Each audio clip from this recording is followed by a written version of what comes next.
Здравствуйте все! Сегодня с вами я, врач-невролог и наш психолог. Сегодня поговорим о такой распространенной и всех интересующей теме, как стереотипные движения. Что это такое? Маневризмы. Да, когда ребенок встряхивает ручками, щелкает пальцами, хлопает, бегает по кругу, часто вокализмы у него раздаются, а бывает и стучит дверьми или, например, стучит каким-то предметом. И эти действия носят стереотипный, то есть повторяющийся характер. Настойчивый. Настойчивый, да. То есть, но здесь самое важное не сам маневризм, да, не форма маневризма, а частота его встречаемости и насколько он мешает повседневной жизни ребенка. Ведь далеко не секрет, что и у нас во взрослой жизни часто встречаются стереотипные действия. Мы накручиваем палец, мы можем раскачиваться на стуле, да, мы можем грызть ногти, можем тереть переносицу, и это тоже будет относиться к стереотипным действиям. Но эти действия носят приобретенный характер и уже сформировались у нас в процессе нашей жизнедеятельности. Да? Вот. И сегодня мы хотели бы поговорить, при каких ситуациях это является нормой. Ну, например, на этапе когнитивного развития ребенка, при задержке речи, например, да, стереотип нужен для того, чтобы что-то высказать, дать какую-то эмоцию, да, объяснить жестом, да, что хочет ребенок сказать. Или, например, при гиперактивности, да, бывает такое. Несомненно, довольно часто встречается такое явление, причем в очень разнообразной форме. Вот. Ну, хотелось бы отдельно сказать, что эти стереотипы могут сопровождать массу разных состояний ребенка, как растущего организма. Это могут быть и соматические заболевания, и поведенческие заболевания, и сигнализировать о каких-то трудностях в установлении коммуникации с внешним миром. Поэтому в каждом случае нужно смотреть, какая стереотипия, как часто она встречается, как она выражается, с какой частотой и повторяемостью. Ну и не забывать о том, что очень часто, ну, к сожалению, как и слово аутизм, этот термин просто им спекулируют. Его слишком часто употребляют, и родители часто напуганы наличием стереотипных каких-то движений у ребенка, либо поведения стереотипного. Назову ряд заболеваний, при которых стереотипии встречаются. Это, например, синдром дефицита внимания и гиперактивности, это задержка речевого развития, это задержка интеллектуального развития, это некоторые состояния, когда ребенок плохо видит, плохо слышит, а также ряд синдромов. Да, это синдром Ретта, ломкой фрагильной X-хромосомы, синдром Мебиуса, эпилептические синдромы, ну и, конечно же, наши все неврозоподобные состояния, сопровождающиеся навязчивыми движениями, в том числе и обессивно-компульсивные расстройства, и синдром Ретта.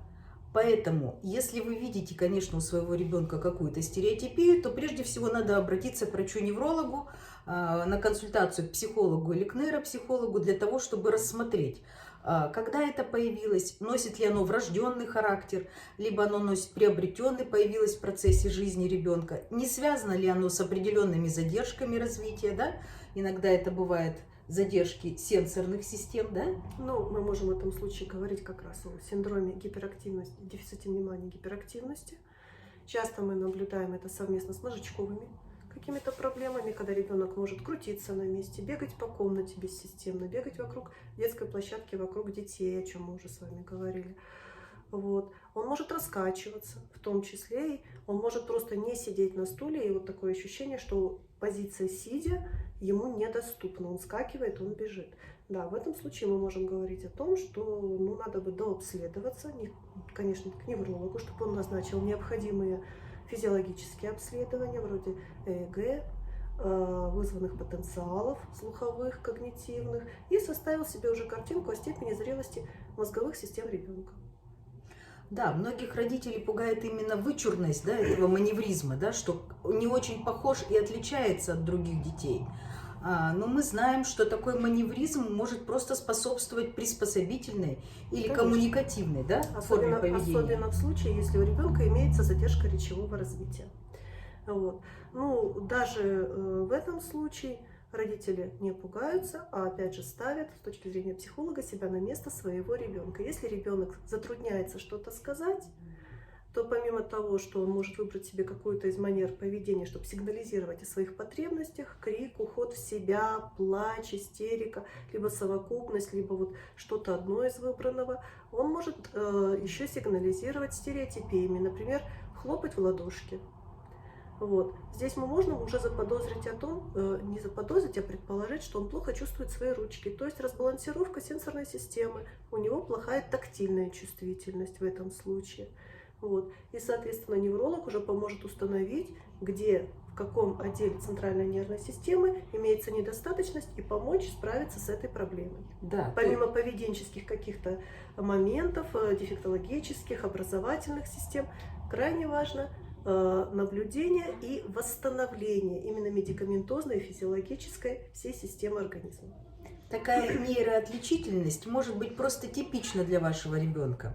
И я советую многим родителям, когда они приходят с этой жалобой, снять короткое домашнее видео, где, в каких ситуациях вы видите эту черту, какие маневры ребенок совершает, как он коммуницирует на площадке с другими детками, насколько он использует жесты, мимику, речь, и насколько ярко это проявляется. Если это не мешает поведению ребенка, то за этим следует просто понаблюдать и пообследовать ребенка неврологически и с психологической точки зрения. И еще вот, да, многие родители спрашивают нас, а как убрать этот стереотип? Нужно ли вообще его убирать? Нужно ли делать так, чтобы ребенок им не пользовался? Насколько он опасен? Ну, до тех пор, пока стереотип не выражен как-то в какой-то резко неприемлемой форме, до тех пор, пока она не выразилась в форме, скажем, агрессии или аутоагрессии, я не думаю, что есть смысл говорить о том, чтобы как-то насильно это убирать.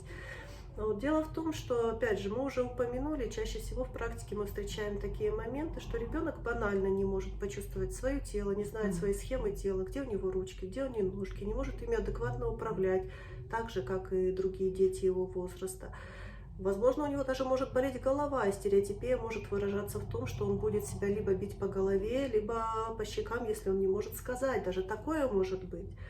В любом случае, даже если закрепилось это в поведении, и это не так выражено в таких каких-то вот бытовых ситуациях, следует помнить о том, что чем ближе мы выйдем на уровень ребенка для взаимодействия с ним, для удовлетворения его не только физиологических, но и каких-то коммуникативных, социальных, эмоциональных проблем, тем быстрее он приобретет нужные навыки, и необходимость стереотипии их постепенно будет угасать.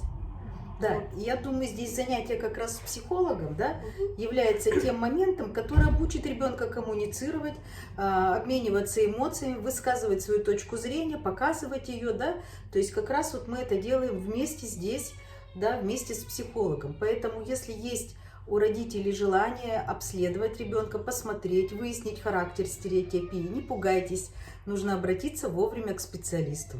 Вы разрешите дополнить, Марина Александровна, да?